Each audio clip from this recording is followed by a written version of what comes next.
one thing that technology laws need to understand, the legislature needs to understand, is that there will be always a limit. The objective has to have is to have an organic law. I always emphasize on organic evolution. We are a common law jurisdiction.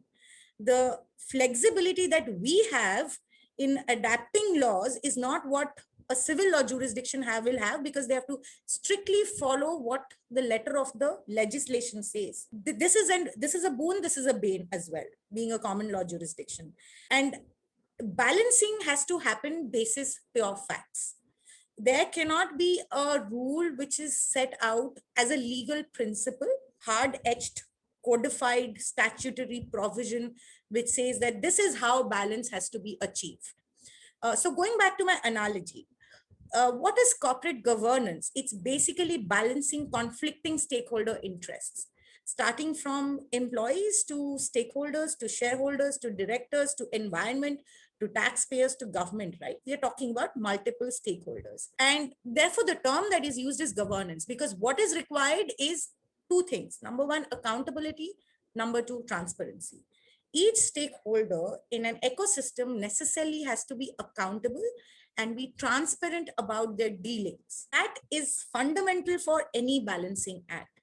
And that is exactly what is required in technology law space. Be it your personal data protection law, be it your intermediary guidelines, be it your gaming platforms, whether it is a superimposed regulatory mandate, it is a self-regulatory regime, it is an oversight mechanism. What has to be done for a balancing act is accountability and transparency. And the funniest part about this, the ironical part about this, is that it's a two-way street.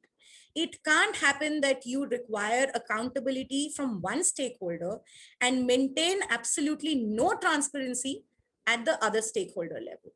And I do not want to point out stakeholders, but I think the ecosystem of regulating digital crimes, starting from certain to government, to executive, to legislation, to players, including intermediaries, there has to be some accountability and transparency. And all of this has to be at a reasonable level.